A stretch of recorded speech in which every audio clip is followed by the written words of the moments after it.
248억 빌딩의 그림자. 강상진이 서연을 처음 만난 건 아버지가 운영하던 작은 인쇄소에서였다. 강일수 사장님 계신가요? 30대 초반의 여자가 명품 가방을 들고 들어왔다. 라이즈 컨설팅 대표 서연.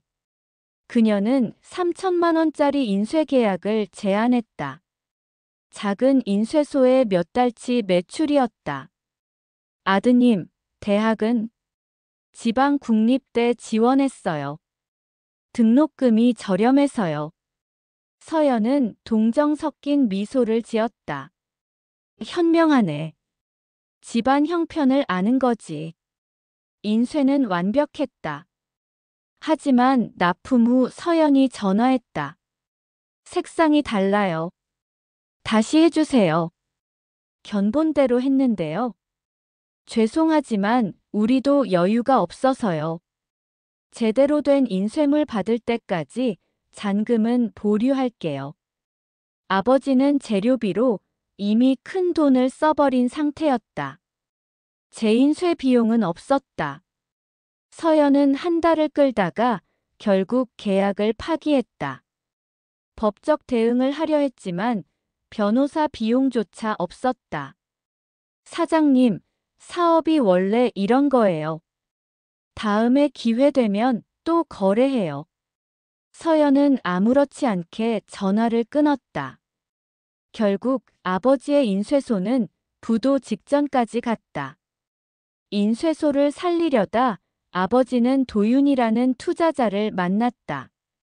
서연의 사업 파트너였다. 사장님, 제가 투자할게요. 대신 인쇄소 지분 30% 주세요. 절박했던 아버지는 계약했다. 하지만 도윤은 인쇄소 장비를 담보로 추가 대출을 받았고 그 돈을 빼돌렸다. 5개월 후 인쇄소는 완전히 무너졌다. 아버지는 빚만 남기고 과로사하셨다. 장례식장에는 조문객이 10명도 안 왔다. 그날 저녁 서연이 나타났다. 검은색 원피스에 명품 핸드백. 조의금은 없었다. 상진아, 아버지 일 정말 안타깝다. 근데 있잖아. 사업은 원래 리스크가 있는 거야. 내 아버지가 경영을 잘못한 거지. 우리가 나쁜 건 아니야. 우리가 계약을 지켰으면 아버지가 안 돌아가셨을 수도 있어요. 그렇게 생각하고 싶으면 그렇게 해. 근데 상진아, 현실을 봐. 세상은 돈 있는 사람이 주인이야. 내 아버지도 그걸 몰라서 그렇게 됐고. 상진은 주먹을 쥐었다. 서연은 그 모습을 보며 피식 웃었다. 화났어? 그래, 화내. 근데 화낸다고 달라지는 건 없어. 너도 알잖아. 가진 게 없으면 당할 수밖에 없다는 거. 상진은 작게 혼잣말을 이어나갔지만 서연은 무시하고 자리를 정리하고 나가버렸다. 장례식 다음 날 상진은 빚 독촉 전화를 피해 서울을 걷고 있었다. 그러다 강남구 논현동의 한 빌딩 앞에 멈췄다. 22층짜리 유리 빌딩.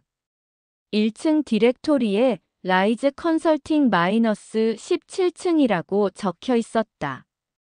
서연의 회사였다. 상진은 1층 로비로 들어갔다. 대리석 바닥, 고급 소파. 그리고 지나가는 서연의 뒷모습을 발견했다. 그녀는 직원들과 웃으며 이야기를 나누고 있었다.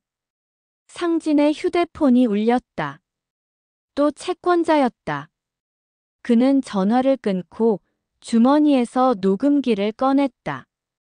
어제 서연과의 대화가 녹음되어 있었다. 세상은 돈 있는 사람이 주인이야. 상진은 녹음기를 다시 주머니에 넣고 빌딩을 올려다봤다. 그리고 중얼거렸다. 언젠가 진짜 가진 사람이 누군지 보여줄 거야. 바람 소리에 섞여 그 목소리는 희미했다. 하지만 서연은 그 순간을 알았다. 상진을 보고 있었으니까. 그녀는 커피를 마시며 비서에게 말했다. 저 애 나중에 재미있게 될 것 같은데. 사장님. 아니, 혼잣말이야. 그냥 씨앗을 심었다는 생각이 들어서. 서연은 웃으며 직원들과 이야기를 계속했다. 강상진 24세는 서울 강남구에 위치한 자신의 빌딩 20층 사무실에서 다음 날 열릴 청년희망경영연구소 현판식 자료를 검토하고 있었다. 서연과 도윤이 횡령과 사기 혐의로 복역한 지 4년, 상진은 그들을 고발했던 그 순간을 후회한 적이 없었다. 정의로운 일이었다고, 석훈 사장님이 가르쳐준 정직함을 지킨 것이라고 믿었다. 이 빌딩은 20살의 상진이 서연의 냉소를 듣던 바로 그 건물이었다. 당시 이 빌딩은 서연의 회사 라이즈 컨설팅이 입주해 있던 곳이었고, 서연은 17층 전체를 쓰며 상진에게 그 화려함을 과시했었다. 이런 곳에서 일하는 사람과 치킨이나 배달하는 사람. 누가 세상의 주인일까? 그때 상진은 1층 로비 대리석 바닥을 닦으며 그 말을 들었다. 아버지 장례를 치르고 빚을 갚기 위해 청소 아르바이트까지 하던 시절이었다. 그날 밤 상진은 건물 등기 부등본을 떼어봤다. 건물주는 대림종합건설이었고 매각 희망 가격은 150억 원이었다. 언젠가 이 건물을 사겠다. 그것이 상진의 첫 번째 목표였다. 20살의 상진은 석훈의 치킨집에서 배운 정직한 일로 첫 자본을 모았다. 6개월간 하루 14시간씩 일해서 모은 800만 원으로 중고 전자기기 중개 앱을 만들었다. 프로그래밍은 유튜브 독학이었고 첫 1년 수입은 고작 월 120만 원이었다. 하지만 상진은 포기하지 않았다. 석훈이 가르쳐준 원칙 손님을 속이지 말 것, 약속을 어기지 말 것, 정직하게 수익을 남길 것을 지키며 사업을 키웠다. 경쟁사들이 중고기기 상태를 속이고 허위 매물로 고객을 끌 때도 상진의 플랫폼은 철저한 검수와 보증을 내세웠다. 21살, 월 매출 3천만 원. 22살, 월 매출 1억 2천만 원. 23살, 시리즈 A 투자 유치 35억 원. 그리고 24살이 된 올해 초, 상진은 대림종합건설의 빌딩 매입 의향서를 냈다. 협상 끝에 최종 매입가는 200억 원. 상진은 자기 자본과 은행 대출을 조합해 계약을 성사시켰다. 계약서에 도장을 찍던 날, 상진은 4년 전 자신이 걸레를 들고 닦았던 1층 로비를 다시 봤다. 그리고 17층, 서연이 쓰던 그 사무실을 청년희망경영연구소 본부로 리모델링하기로 했다. 복수가 아니었다. 상진은 그렇게 믿었다. 이건 올바른 방법으로도 성공할 수 있다는 증명이었다. 그런데 오늘 오후 7시 법무팀 박 차장에게서 다급한 전화가 왔다. 사장님, 큰일입니다. 온라인 커뮤니티에 이상한 글이 퍼지고 있습니다. 제목은 치킨집 아르바이트에서 24세 CEO까지 강상진의 성공 뒤에 숨겨진 진실이었다. 글의 핵심은 4년 전 상진의 아버지 장례식 다음 날 서연이 상진에게 했던 말의 녹음 파일이었다. 복역 중인 서연이 어떻게든 외부로 유출시킨 것이 분명했다. 녹음 파일에는 서연의 냉소적인 목소리가 또렷했다. 세상은 결국 돈 있는 사람이 주인이야. 내 아버지도 그걸 몰라서 그렇게 됐고. 그리고 바람 소리에 섞여 20살 상진의 떨리는 목소리가 희미하게 들렸다. 언젠가 진짜 가진 사람이 누군지 보여줄 거야. 글은 계속됐다. 익명의 작성자는 이렇게 주장했다. 강상진의 모든 성공은 석훈이라는 치킨집 사장의 따뜻한 멘토링 덕분이라고. 천만에. 그의 진짜 동력은 서연이 심어준 물질적 열등감과 복수심이었다. 200억 빌딩은 윤리 경영의 상징이 아니라 나도 너희처럼 될 수 있다는 집착의 결과물이다.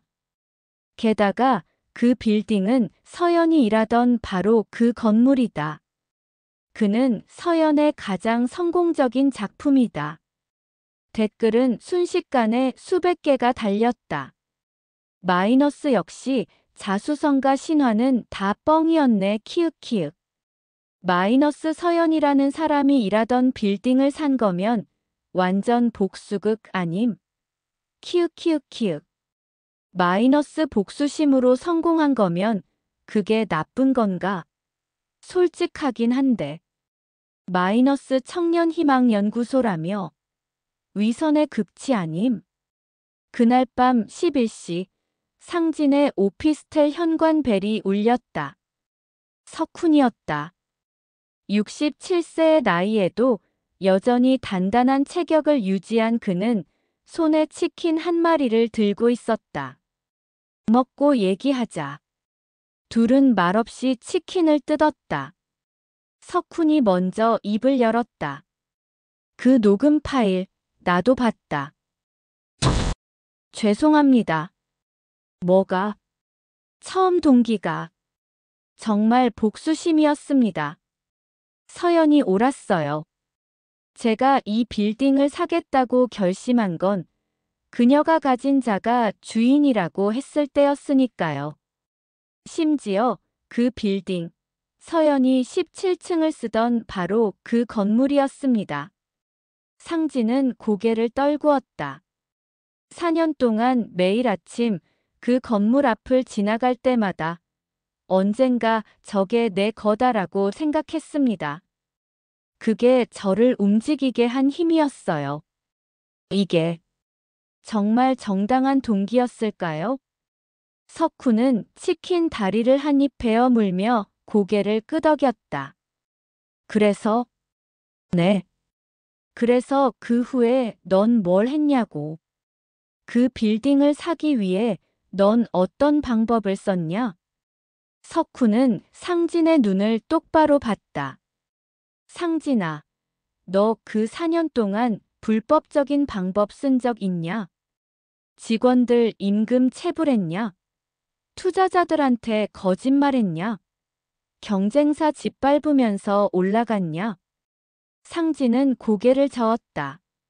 내가 중고 전자기기 플랫폼 할 때 경쟁사들이 다 가짜 매물로 장사하는데도 너는 정직하게 검수했지? 수수료도 업계 최저로 책정했고. 그것 때문에 초반에 얼마나 손해봤냐? 첫 1년 반 동안 적자였습니다. 그래도 안 바꿨지? 네. 사장님이 말씀하셨잖아요. 정직하게 번 돈만이 진짜 내 돈이라고. 석훈은 상진의 어깨를 툭 쳤다. 그럼 됐다. 서연이가 내 마음에 독을 심었을 순 있어. 하지만 그 독을 어떻게 쓸지는 내가 정한 거야. 석훈은 창밖의 야경을 바라봤다. 상진아, 사람이 처음 시작할 때 완벽한 동기를 가지고 시작하는 경우가 얼마나 될까? 나도 치킨집 처음 시작한 건 돈 벌려고였어. 숭고한 꿈. 그런 거 없었다. 그냥 먹고 살려고 시작한 거야. 하지만 중요한 건 그 다음에 어떤 선택을 했느냐야. 나는 치킨집 하면서 재료 속이지 않았어. 손님한테 정직했고, 그러다 보니까 단골이 생겼고, 너 같은 좋은 인연도 만났지. 석훈은 다시 상진을 봤다. 너도 마찬가지야. 복수심에서 시작했을 순 있어. 하지만 넌 그 목표를 향해 가면서 올바른 길을 선택했어. 그게 전부야. 목적지가 어디든 가는 길이 깨끗하면 당당한 거야. 근데 사장님, 그 빌딩이 하필 서연이 일하던 곳이었다는 게 이게 진짜 복수 아닙니까? 석훈은 웃었다. 그래, 복수일 수도 있지. 하지만 착한 복수야. 너는 그녀를 짓밟으려고 그 빌딩을 산 게 아니잖아. 너는 그 빌딩을 청년들 돕는 연구소로 만들려고 샀잖아. 그 차이를 모르겠냐? 석훈은 자리에서 일어나며 상진의 머리를 쓰다듬었다. 내일 현판식 당당하게 해. 내가 부끄러워할 이유는 하나도 없어. 복수심이 있었던 건 인간적인 거야. 하지만 그 복수심을 건설적으로 쓴 건 그게 내 선택이었어. 다음 날 오전 10시 빌딩 1층 로비에는 200여 명의 하객이 모였다. 투자자들, 협력사 대표들, 그리고 사장학교 출연 이후 상진을 지켜봐 온 시청자들. 기자들도 20명 넘게 왔다. 어제 터진 논란 때문이었다. 상진은 단상에 올랐다. 준비한 원고를 주머니에 넣고 마이크를 잡았다. 먼저 어제 온라인에 올라온 녹음 파일에 대해 말씀드리겠습니다. 청중이 술렁였다. 그 파일은 진짜입니다. 4년 전 저는 정말로 복수심에 불타 있었습니다. 기자들의 카메라 셔터 소리가 연달아 터졌다. 아버지가 돌아가신 직후 서연 씨는 제게 세상은 돈 있는 사람이 주인이라고 말했습니다. 그때 저는 무력했고 분했고 굴욕적이었습니다. 상진은 빌딩 내부를 둘러봤다. 이 건물, 다들 아시다시피 200억에 제가 매입한 건물입니다. 하지만 제가 공개하지 않은 사실이 하나 있습니다. 상진은 깊게 숨을 들이쉬었다. 이 건물은 4년 전 서연 씨가 운영하던 라이즈 컨설팅이 17층을 쓰던 바로 그 건물입니다. 저는 20살 때 이 건물 1층에서 청소 아르바이트를 했습니다. 서연 씨가 17층 유리창 너머로 저를 내려다보며 비웃던 바로 그 건물입니다. 청중이 웅성거렸다. 그날 저는 이 건물 등기 부등본을 떼어봤습니다. 그리고 다짐했습니다. 언젠가 이 건물을 사겠다고. 그것이 제 첫 번째 목표였습니다. 맞습니다. 제 성공의 시작은 복수심이었습니다. 저는 4년 동안 매일 아침 이 건물 앞을 지나가며 저게 언젠가 내 거다라고 생각했습니다. 그게 저를 움직이게 한 동력이었습니다. 한 기자가 소리쳤다. 그럼 결국 서연 씨 말이 맞는 거 아닙니까? 상진은 고개를 저었다. 아닙니다. 서연 씨는 제게 목적지를 줬습니다. 가진 자가 되라는 목적지를요. 하지만 제가 그 목적지로 가는 길을 선택한 건 석훈 사장님 덕분입니다. 상진은 객석 앞줄에 앉은 석훈을 바라봤다. 저는 이 빌딩을 사기 위해 4년간 사업을 했습니다. 중고 전자기기 플랫폼을 만들었고 투자를 유치했고 직원 10명을 고용했습니다. 그 과정에서 단 한 번도 비윤리적인 방법을 쓰지 않았습니다. 상진은 노트북을 열어 화면을 띄웠다. 이건 저희 회사의 고객 만족도 조사 결과입니다. 업계 평균 3.2점인데 비해 저희는 4.7점입니다. 왜일까요? 정직하게 했으니까입니다. 이건 직원 이직률입니다. 업계 평균 45%인데 저희는 8%입니다. 왜일까요? 직원을 존중했으니까입니다. 이건 투자자 신뢰도 평가입니다. 저희는 약속한 수익률을 단 한 번도 어긴 적이 없습니다. 왜일까요? 거짓말을 하지 않았으니까입니다. 상진은 화면을 끄고 청중을 봤다. 석훈 사장님은 제게 이렇게 가르쳐 주셨습니다. 상진아, 치킨 튀길 때 온도 속이면 그 치킨은 겉만 익어. 속은 날 것이야. 사업도 마찬가지다. 과정을 속이면 결과도 속은 거다. 저는 그 말을 믿었습니다. 그래서 200억짜리 빌딩을 살 때도 정직하게 번 돈으로 모아 샀습니다. 은행 대출도 제 회사의 건실한 실적을 바탕으로 받았습니다. 그 어떤 불법도 편법도 없었습니다. 상진은 준비해온 낡은 공책 한 권을 꺼냈다. 이건 제가 치킨집에서 아르바이트 하던 시절 사장님 말씀을 적어둔 노트입니다. 그는 한 페이지를 펼쳤다. 2021년 3월 15일. 상진아, 사람은 누구나 시작은 불완전해. 중요한 건 매일 조금씩 나아지려고 노력하는 거야. 그게 진짜 성장이다. 2021년 7월 3일. 목표가 복수든 성공이든 그건 중요치 않아. 중요한 건 그 목표를 향해 가는 길에서 내가 누구를 짓밟았는가, 아니면 누구를 일으켜 세웠는가야. 상진은 노트를 덮었다. 서연 씨는 제게 가진 자가 되라고 가르쳤습니다. 하지만 석훈 사장님은 올바른 사람이 되라고 가르쳐 주셨습니다. 저는 두 가지를 모두 이루고 싶었습니다. 그래서 이 자리에 있습니다. 상진은 현판의 덮개를 벗겼다.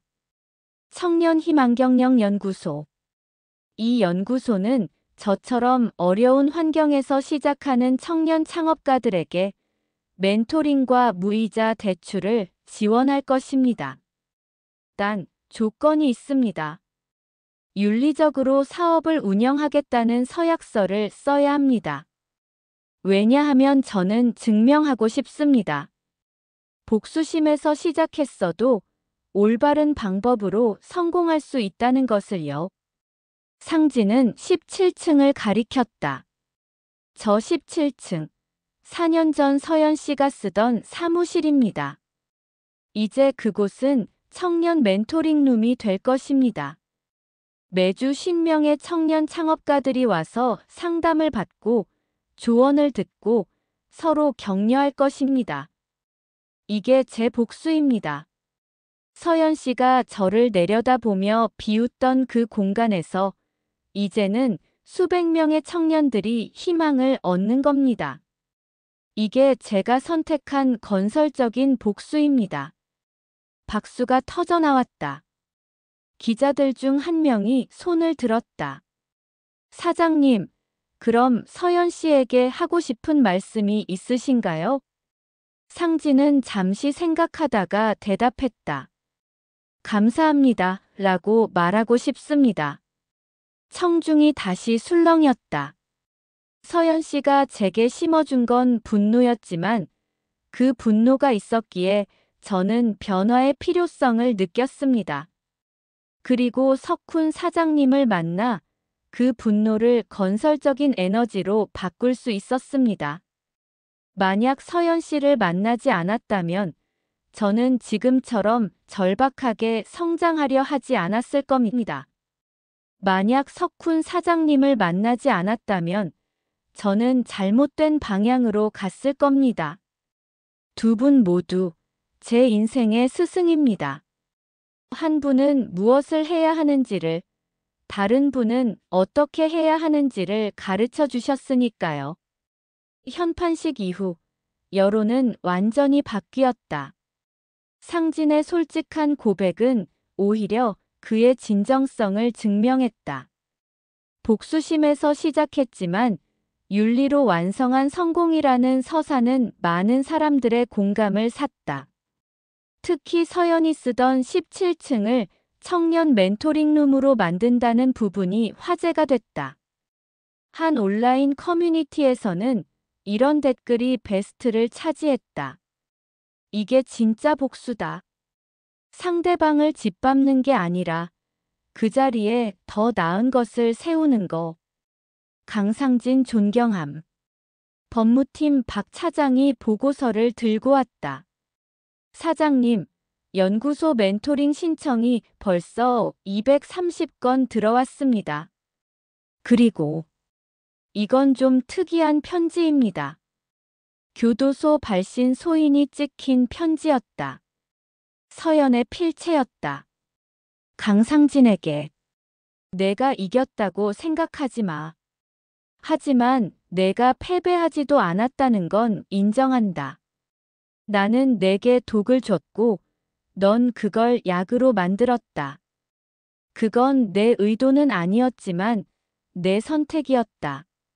석훈 그 노인네가 내게 해준 게 뭔지 이제야 알겠다. 나는 내게 목적지를 줬고 그는 내게 길을 줬구나. 17층을 청년 멘토링룸으로 만든다고. 내가 군림하던 자리를 내가 나눔의 공간으로 만든다니. 하지만 인정해. 더 멋진 복수다. 잘 살아라. 하지만 잊지 마. 내 성공의 그림자에는 여전히 내가 있다. 마이너스 서연. 상진은 편지를 천천히 접었다. 그는 창밖을 내려다봤다. 248억 빌딩이 저녁 햇살을 받아 황금빛으로 빛났다. 그래, 그림자는 있어. 하지만 그림자는 빛이 있어야 생기는 거니까. 상진은 미소 지으며 석훈에게 전화를 걸었다. 사장님, 저녁 치킨 사드릴게요. 181도 16분 튀긴 걸로요. 전화 너머로 석훈의 웃음소리가 들렸다. 그래, 온다. 근데 상진아, 오늘은 내가 튀겨봐. 아직도 온도 조절 못하잖아. 알겠습니다. 상진은 웃으며 대답했다. 248억 빌딩의 주인이지만 여전히 치킨 튀기기는 서툰 청년. 그게 강상진이었다.